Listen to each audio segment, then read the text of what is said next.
And what's up everyone? I hope you are doing great and आप सभी को नमस्ते.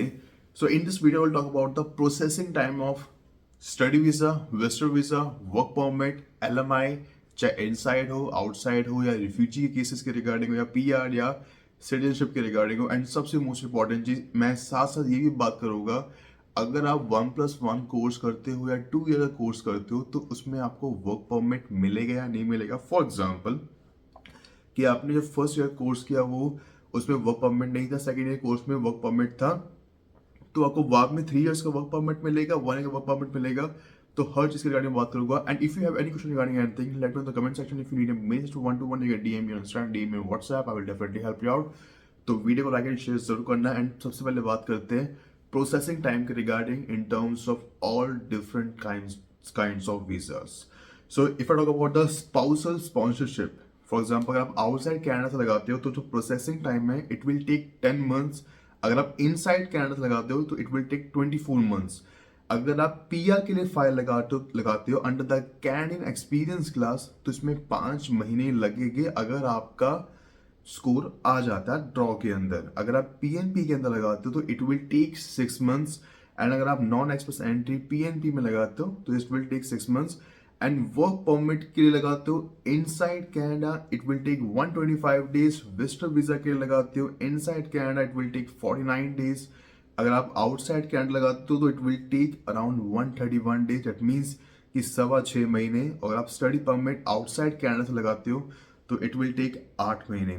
तो एक चीज मैं आपको रियलिटी समझा देता हूँ. पहली बात तो आज के टाइम पे करंट सिनेरियो में अगर आप विजिटर वीजा, वर्क परमिट या अगर आप स्पाउस वीजा लगाते हो inside Canada remember one thing, it's a time consuming process and chances of approval is very less.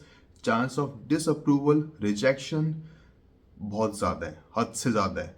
मैं आपको एग्जांपल देता हूँ. कल दो परसों दो वीजा आए थे मेरे वर्क परमिट के रिगार्डिंग. कल एक वीजा आया है वर्क परमिट के रिगार्डिंग. 3 में से एक वीजा 25 दिन के अंदर आया है, अप्रूव्ड है, जो कंस्ट्रक्शन इंडस्ट्री के अंदर था. दूसरा वीजा आया था 29 डेज के अंदर और वो था हेल्थ केयर के अंदर, वो भी अप्रूव्ड है. तीसरा वर्क परमिट आया था वो भी कंस्ट्रक्शन इंडस्ट्री के अंदर था लेकिन एडमिन वाला वर्क था, लेकिन वो रिजेक्टेड है, 31 डेज में आया था. सो इट्स नॉट ईजी कि आपको वर्क परमिट मिलेगा. देखो एक चीज की मैं अभी दे सकता हूँ कि लाइक आपको श्योरिटी दे सकता हूँ. पहली बात तो फ्लक्चुएशन होती रहती है, अप एंड डाउन होता रहता है टाइमिंग, जो प्रोसेसिंग टाइम होते हैं. लेकिन अगर आप आउटसाइड कैनेडा लगाते हो, visitor visa, spouse visa, LMI से वर्क परमिट या कुछ भी और तरह का वीजा लगाते हो, it is very easy for the approval. And जो टाइम टेकन जो डिसीजन होगा उसका भी रिजल्ट जल्दी आएगा from outside Canada, not from inside Canada. तो अब बात करते हैं इन टर्म्स ऑफ वर्क परमिट के रिगार्डिंग. मैं स्पेशली उनके रिगार्डिंग बात करूंगा जो 1+1 कोर्स ले रहे हैं. अच्छा मुझसे पहले मैं थोड़ा सा और आपको मैं बाइफर्केट कर दूं. अगर आप मास्टर्स में जाते हैं 2 ईयर्स की वर्क परमिट, 2 ईयर्स की स्टडी पे, तो आपको वर्क परमिट भी मिलेगा, आराम से मिलेगा. But make sure it go in to the public college, public university. And अगर आप स्पाउस वीजा लगाने में चाहते हो तब भी आपको स्पाउस वीजा भी लगेगा, कोई इशू नहीं है. अगर आप मास्टर में जाते हो 1 ईयर के कोर्स में और आपको 3 इयर्स का वर्क परमिट मिलेगा, लेकिन आप अपने स्पाउस को नहीं बुला सकते. उसमें आप अपने स्पाउस को तब बुला पाओगे जब आप वर्क परमिट पे आ जाओगे और आपकी जो जॉब होगी वो टायर 0, टायर 1 के अंदर होगी या कोई इन डिमांड अपॉर्चुनिटी के अंदर होगी या ऑक्यूपेशन के अंदर होगी. तभी आप अपने स्पाउस को बुला सकते हो, अदरवाइज स्पाउस को नहीं बुला सकते हो. अगर टायर 2, टायर 3 में भी है इट्स ओके, लेकिन आपका इन डिमांड ऑक्यूपेशन होना चाहिए, otherwise it would be very hard कि आप अपने स्पाउस को नहीं बुला पाओगे. एंड सबसे मोस्ट इंपॉर्टेंट चीज, अगर स्टडी पे जा ही रहे हो, always go in to the 2 years course. चाहे 1+1 करो या 2 ईयर की स्टडी करो या 3 ईयर्स का कोर्स लो या 4 ईयर्स का कोर्स लो, एटलीस्ट 3 ईयर्स का वर्क परमिट जरूर लो. 1 ईयर की स्टडी मैं आपको कभी रिकमेंड नहीं करूंगा और आफ्टर +2 के बाद मैं आपको कभी रिकमेंड नहीं करूंगा. अगर आप ग्रेजुएशन ले रहे हो तो always go in to the masters. Chance of approval in terms of visa in 2025 it's very high as compared to diploma certificate या 1+1 कोर्स. उनमें भी तभी पॉसिबल है अगर वो इन डिमांड कोर्स में है या आपके पास पास में अच्छा एक्सपीरियंस है, आपके पास प्रॉपर आईटीआर है, आपको इनफ फंड्स है, जीआईसी पे करते हो, पूरी फुल फीस पे कर देते हो, आपके पास सीए की रिपोर्ट है, तो सारी चीज़ें होती है. मैं इस पर नहीं जाऊँगा.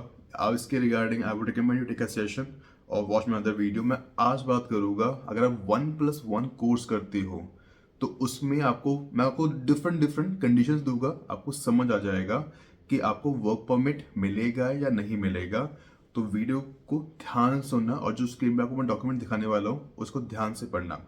सो in terms of eligibility for a longer PGWP up to 3 years is possible if both programs are, अगर आपका हर प्रोग्राम 8 महीने का है, that means 8 months in duration, क्योंकि 4 महीने की समर ब्रेक होती है, and completed within 2 years of each other, मतलब 2 साल के अंदर खत्म हो जाना चाहिए आपके 16 months का, अगर 1+1 भी करते हो तो। The new rules apply to case on और आफ्टर November 1, अगर November 1 से आपने पहले किया हुआ है there would be no issue, लेकिन आफ्टर November 1, फॉर एग्जाम्पल के तौर पे, अगर आपके जो दोनों कोर्स है 1+1 है, अगर वो दोनों PGWP एलिजिबल है तो आपको 3 years का वर्क परमिट मिलेगा। अगर आपका first program is not eligible and second program is eligible तो आपको इससे कोई बेनिफिट नहीं होगा। PGWP will be issue based on the duration of the PGWP eligible program. That means for example कि अगर आपका 1 year का कोर्स एलिजिबल नहीं है और आपका सेकेंड जो कोर्स है वो 1 year का है, वो भी और वो एलिजिबल है इन टर्म्स ऑफ वर्क परमिट के लिए, तो आपको जो वर्क परमिट मिलेगा वो 3 years का नहीं, आपको सिर्फ 1 year का मिलेगा। सो अगर कंप्लीट करते हो first program, means third example के तौर पे, अगर फर्स्ट प्रोग्राम आपका जो है वो एलिजिबल है PGWP के लिए एंड जो सेकेंड प्रोग्राम है वो एलिजिबल नहीं है, तो फिर उस सिनेरियो में क्या होगा, तो आपको बेनिफिट नहीं होगा उस प्रोग्राम से। PG will be issued based on the duration of the eligible program only. In simple language, अगर आपका फर्स्ट प्रोग्राम एलिजिबल है और सेकंड प्रोग्राम नहीं है तो आपको जो PGWP मिलेगा तो आपको उस हिसाब से मिलेगा जो प्रोग्राम एलिजिबल था। इन सिंपल लैंग्वेज में अगर मैं आपको साधारण भाषा में बताऊं तो आपको मिलेगा सिर्फ 1 year का, आपको 3 years का नहीं मिलेगा। तो मेक श्योर अगर November 1 से पहले किया हुआ है don't worry about it, November 1 2024 से पहले किया हुआ है don't worry about it, November 1 2024 की बात करते हो तो मेक श्योर आपके दोनों प्रोग्राम्स एलिजिबल होने चाहिए फॉर द वर्क परमिट के लिए, तभी आपको 3 years का वर्क परमिट मिलेगा, वरना आपको सिर्फ 1 year का वर्क परमिट मिलेगा। अब आपके माइंड में क्वेश्चन होगा कि अगर बाय चांस मैंने 1 year का फर्स्ट जो मैंने कोर्स लिया है वो एलिजिबल नहीं है तो मैं क्या करूं कि मुझे 3 years का वर्क परमिट मिल जाए। उस केस पे मैं आपको एडवाइस करना चाहूँगा, अगर आपने 1 year का कोर्स किया हुआ है और वो एलिजिबल नहीं है और आपको विदिन 150 डेज के अंदर आपको सेकंड कोर्स लेना है, तो go for the 2 years diploma certificate या कोई भी XYZ कोर्स, लेकिन 2 साल का कोर्स लो जो एलिजिबल हो पोस्ट ग्रेजुएट वर्क परमिट के लिए। आई would recommend you, highly advise you कि हमेशा 3 साल का वर्क परमिट लो। 1 साल के वर्क परमिट में आज के टाइम पे PR मिलना बहुत मुश्किल है, तभी पॉसिबिलिटी है या तो आप हेल्थ केयर में हो, स्किल बेस्ड में हो, और अगर आपके पास CC का एक्सपीरियंस हो जाता है, और तभी पॉसिबल है अगर आपका स्कोर 540 550 जा रहा है आफ्टर कंप्लीटिंग द एक्सपीरियंस, आपका IELTS का, एज का, क्वालिफिकेशन सब कुछ मिला मिला के हर चीज़ 530 540 जा रहा है, तब जाओ। CC का एक्सपीरियंस है तभी जाओ। जितने भी ड्रॉ हो रहे हैं सारे कैनेडियन एक्सपीरियंस क्लास वाले ही हो रहे हैं।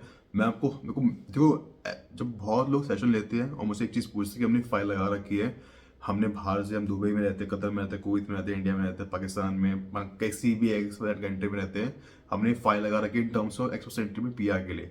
मैं तुम्हें एक ही चीज़ कहूँगा, it's just a waste of money, कोई बेनिफिट नहीं है, सब बिल्कुल बकवास है। तुम्हें नहीं मिलने वाला PR तभी मिलेगा अगर आप हेल्थ केयर में हो या फ्रेंकोफोन कैटेगरी के अंदर हो और आपका स्कोर अच्छा बन रहा है। पहले अपना CRS स्कोर चेक करो, उसके बाद किसी कंसल्टेंट एजेंट को पैसे दो, 1.5 2 लाख 3 लाख 4 लाख 5 लाख या 1 लाख या 80,000 की आप फाइलिंग कर दो। फाइलिंग आप वैसे खुद भी कर सकते हो। And if you need any help of any kind of visa, let me know the comment section और DM me on WhatsApp, DM on Instagram. I will definitely help you out. तब तक ले गुड बाय।